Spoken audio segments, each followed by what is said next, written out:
Comme nous l'avons vu dans nos précédentes vidéos, avant l'avènement du christianisme, les Gaulois comme les Romains croyaient en plusieurs dieux. On dit qu'ils étaient polythéistes. Rome n'interdit pas les croyances gauloises. Elle les absorbe lentement, les juxtaposant aux siennes. Et impose le culte de l'empereur.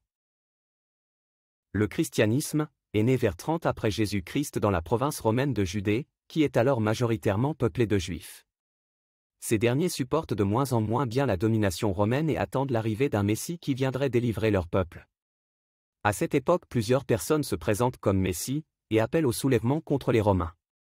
Parmi eux, un homme va se faire remarquer. Il se nomme Jésus, c'est un jeune Juif de Galilée qui serait né à Bethléem et aurait vécu à Nazareth. Il parcourt le pays en annonçant l'Évangile. La bonne nouvelle. Et la venue du royaume de Dieu. Plutôt que d'appeler à la révolte et à la violence, il commande aux hommes qu'ils déclarent tous égaux, de s'aimer les uns les autres et leur promet une vie éternelle après la mort. Suivi de 12 apôtres, il draine des foules considérables et a de nombreux disciples qui suivent ses enseignements et qui croient qu'il est le Fils de Dieu, le Christ ou Messie. Bien que de nombreuses personnes le suivent et croient en lui, les autorités religieuses juives voient en lui un imposteur. Un perturbateur qui remet en cause leurs autorités. À leur demande, le gouverneur romain Pilate le condamna à être crucifié et à mourir. Jésus est arrêté à Jérusalem et est condamné à être crucifié, c'est-à-dire à être attaché sur une croix pour y mourir. Après la crucifixion, ses disciples sont convaincus qu'il est ressuscité et qu'il a rejoint Dieu. Ils vont alors diffuser son message auprès des Juifs de Palestine, puis dans les autres parties de l'Empire romain. Paul de Tarse, par exemple, voyage de l'Asie mineure jusqu'à Rome en passant par la Grèce. Il est le premier à s'adresser aux non-juifs. La vie et l'enseignement de Jésus sont rapportés dans des livres écrits après sa mort, les évangiles.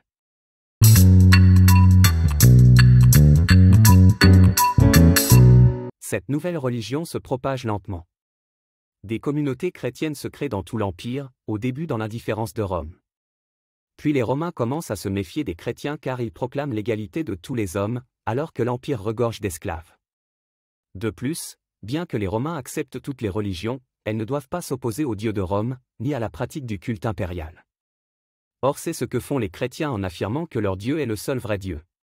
Cela va déclencher des persécutions au IIe siècle après Jésus-Christ. Les communautés chrétiennes doivent rester cachées. Et puisqu'elles n'ont pas de lieu de culte spécifique, les chrétiens doivent pratiquer en privé. Ce qui rend la population méfiante et est propice à toutes sortes de rumeurs. Localement, cette méfiance pouvait conduire à lancer des pogroms contre les chrétiens, nécessitant l'intervention de gouverneurs locaux pour rétablir l'ordre public.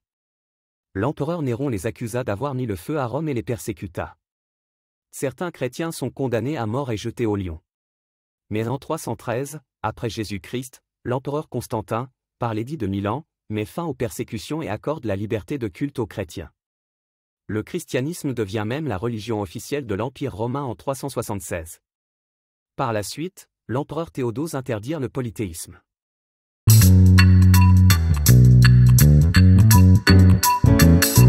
L'évangélisation de la Gaule est plus tardive que celle des provinces orientales de l'Empire romain. Elle débute certainement au IIe siècle. Le christianisme pénètre en Gaule probablement grâce à des marchands venus d'Orient. Dans les faits, cette religion est plus ou moins tolérée. Les chrétiens ne sont inquiétés par les autorités que s'il y a des dénonciations nombreuses et signées. Dans ce cas précis, elles peuvent aboutir à des mises à mort collectives. C'est le cas à Lyon en 177 après Jésus-Christ. 47 chrétiens, hommes et femmes, seront dénoncés, emprisonnés, torturés et tués, certains dans les arènes. C'est le cas de Blandine qui est devenu le symbole des martyrs de Lyon. Aucun n'a abjuré sa foi. Cet épisode est retenu comme l'événement fondateur du christianisme de la Gaule romaine. Le christianisme importé d'Orient a dû suivre les routes commerciales en remontant la vallée du Rhône. Les premières communautés chrétiennes connues sont attestées en 177, à Vienne et à Lyon. Les chrétiens à cette époque se réunissent dans la clandestinité, à l'extérieur des villes sur les sites où sont ensevelis leurs morts et où ils célèbrent leur culte. L'expansion du christianisme en Gaule est assez lente. La population totale de chrétiens n'excède pas 2% vers l'an 250. Au IVe siècle, sous Constantin, elle atteint 5 à 10%.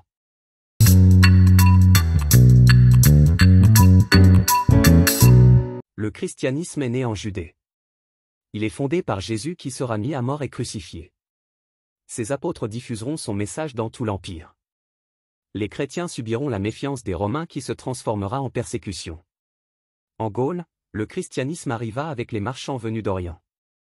Les premières communautés se sont créées dans la vallée du Rhône. Elles subiront également des persécutions. Le christianisme s'installera lentement en Gaule, environ 10% de la population sera chrétienne au IVe siècle. Le christianisme deviendra religion officielle de l'Empire en 376. Et voilà. Si vous avez aimé cette vidéo, cliquez sur j'aime ou abonnez-vous. À bientôt sur Passé Simple.